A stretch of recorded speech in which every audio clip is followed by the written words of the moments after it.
सफल बने, समर्थ बने, पावन बने जीवन। मीठी मुरली सुन के पाए सुख सघन। आज का चिंतन, आज का चिंतन।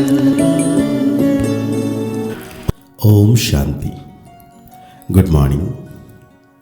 ज्ञान का सागर शिव बाबा आज हम बच्चों को कह रहे हैं, मनुष्य शरीर की उन्नति का प्रबंध रचते, आत्मा की उन्नति व चढ़ती का साधन बाप ही बतलाते हैं। यह बाप की रिस्पॉन्सिबिलिटी है। साथ में बाबा आज हम बच्चों को पूछ रहे हैं, सदा बच्चों की उन्नति होती रहे, उसके लिए बाप कौन कौन सी श्रीमत देते हैं। बाबा कहते हैं, बच्चे अपनी उन्नति के लिए पहली बात है, सदा याद की यात्रा पर रहो। याद से ही आत्मा की जंग निकलेगी। दूसरी बात है, कभी भी बीती को याद नहीं करो और आगे के लिए कोई आश ना रखो। तीसरी बात है, शरीर निर्वाह के लिए कर्म भले करो, लेकिन जो भी टाइम मिले वो वेस्ट नहीं करो। बाप की याद में टाइम सफल करो। कम से कम 8 घंटा ईश्वरीय सेवा करो तो तुम्हारी उन्नति होती रहेगी। भगते रूहानी बाप बैठ रूहानी बच्चों को अथवा आत्माओं को समझाते हैं। मनुष्य कहते हैं आत्मा की रिस्पॉन्सिबिलिटी परमात्मा के ऊपर है, वही सब आत्माओं की उन्नति और मन की शांति का रास्ता बता सकते हैं। आत्मा कहती है, मैं इस देह से न्यारी हूं। आत्मा रहती है भ्रुकुटी में सबसे न्यारी। अक्सर करके रोग होते हैं शरीर में, यहां भ्रुकुटी में नहीं, भल सिर में दर्द पड़ेगा, परंतु जो आत्मा का तख्त है वहां कोई तकलीफ नहीं होगी, क्योंकि उस तख्त पर आत्मा विराजमान है। अब आत्मा की उन्नति अथवा शांति देने वाला सर्जन तो एक ही परमात्मा है। बाबा कितनी गुह्य बात कर रहे हैं कि भ्रुकुटी के बीच में आत्मा रहती है तो वहां दर्द नहीं होगा, भले सिर दर्द हो। ये समझने की बात है। जब आत्मा की उन्नति हो तब आत्मा को हेल्थ वेल्थ भी मिले। शरीर को तो कितना भी करो उससे कोई उन्नति नहीं होगी। शरीर की कुछ ना कुछ खिटपिट तो रहती है। आत्मा की उन्नति तो सिवाय बाप के कोई कर ना सके। और सब दुनिया में शरीर की उन्नति का प्रबंध रचते हैं, लेकिन आत्मा की उन्नति नहीं रचते हैं, और वो सिखाने वाला बनाने वाला परमात्मा है। मैं कहते हैं, अच्छा बाप समझाते हैं कि आत्मा की उन्नति तो एक ही बार होती है। आत्मा जब तम प्रधान हो जाती है तब आत्मा की उन्नति करने वाला बाप आता है। उनके बिगैर किसी भी आत्मा की चढ़ती कला हो ना सके। बाप कहते हैं, छी तमो प्रधान आत्माएं मेरे पास आ ना सके। तुम्हारे पास जब कोई आते हैं तो कहते हैं शांति कैसे मिले अथवा उन्नति कैसे हो, परंतु यह नहीं जानते कि उन्नति के बाद हम कहां जाएंगे, क्या होगा। पुकारते हैं, पतित से पावन बनाओ, परमात्मा आओ, जीवन मुक्ति में ले जाओ, तो आत्माओं को ही ले जाएंगे ना। शरीर तो यहां खत्म हो जाएगा। परंतु यह बातें किसी की बुद्धि में नहीं है। यह है ईश्वरीय मत, बाकी वो सब है मानव मत। ईश्वरीय मत से एकदम आसमान में चढ़ जाते हैं, शांतिधाम सुखधाम में, फिर ड्रामा अनुसार उतरते हैं। तो बाबा कहते हैं, आज जो मुरली है खास उन्नति के बारे में बाबा कहते हैं, आत्मा की उन्नति के लिए बाप के सिवाय और कोई सर्जन नहीं। सर्जन फिर तुमको आप समान बनाते हैं। कोई तो बहुतों की उन्नति अच्छी करते हैं, कोई मीडियम, कोई थर्ड, औरों की उन्नति करते हैं। आत्मा की उन्नति का जवाबदार है ही एक बाप। दुनिया में ये किसी को मालूम नहीं है।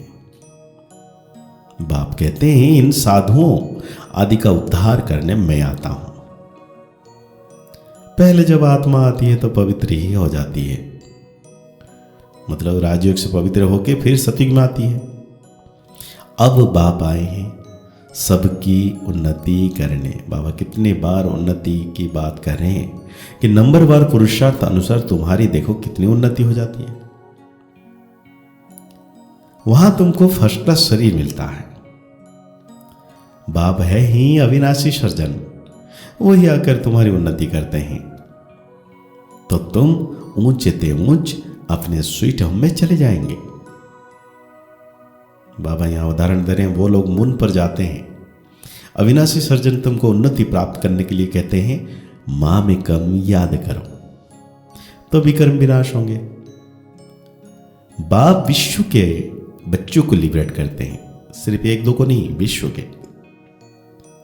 जब तुम स्वर्ग में जाएंगे तब और सब शांतिधाम में होंगे। बाप कितना वंडरफुल कार्य करते, कमाल है बाप की। तब कहते हैं तुम्हारी गत मत तुम जानो, आत्मा में ही मैं हूं। आत्मा अलग हो जाए मत मिल ना सके।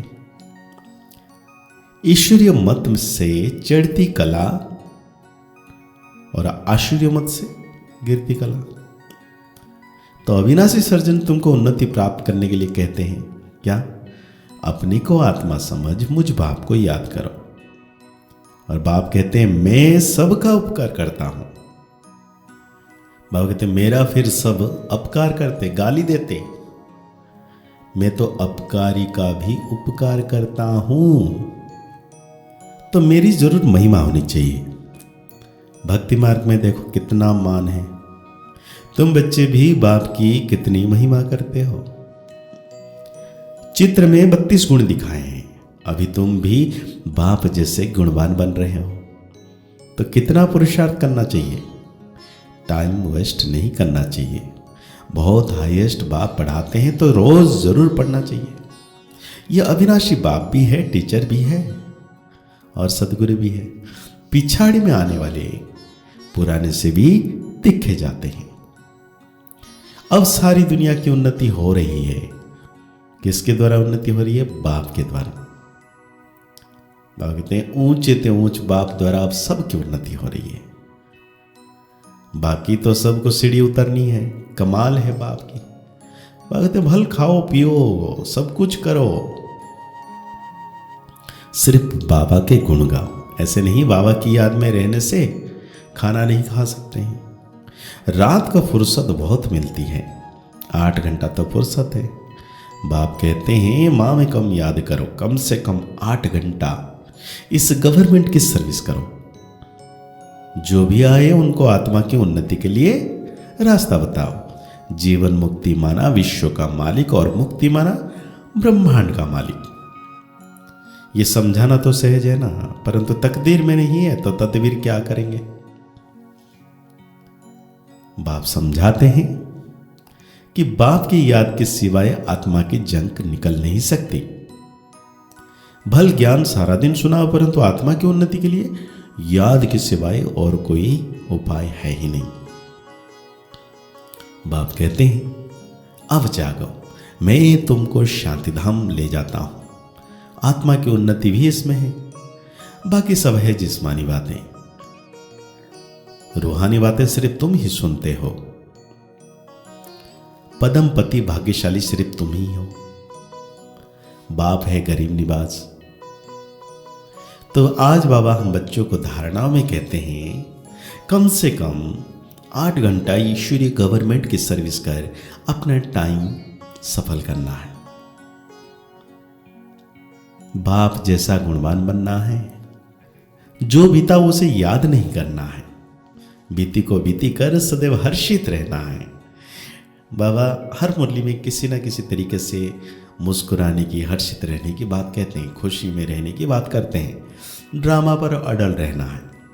तो आज बाबा वरदान दे रहे हैं हम बच्चों को, संकल्प बोल और कर्म के व्यर्थ को समर्थ में परिवर्तन करने वाली होली हंस भव। होली हंस का अर्थ है संकल्प बोल और कर्म के व्यर्थ को समर्थ में परिवर्तन करने वाले। क्योंकि व्यर्थ जैसे पत्थर होता है, पत्थर की वैल्यू नहीं है, रत्न की वैल्यू होती है। हलिहंस फर्क फर्क लेते हैं कि ये काम की चीज नहीं है, ये काम की है।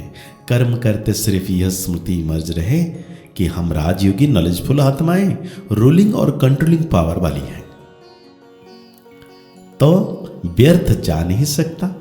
यह स्मृति हलिहंस बना देगी।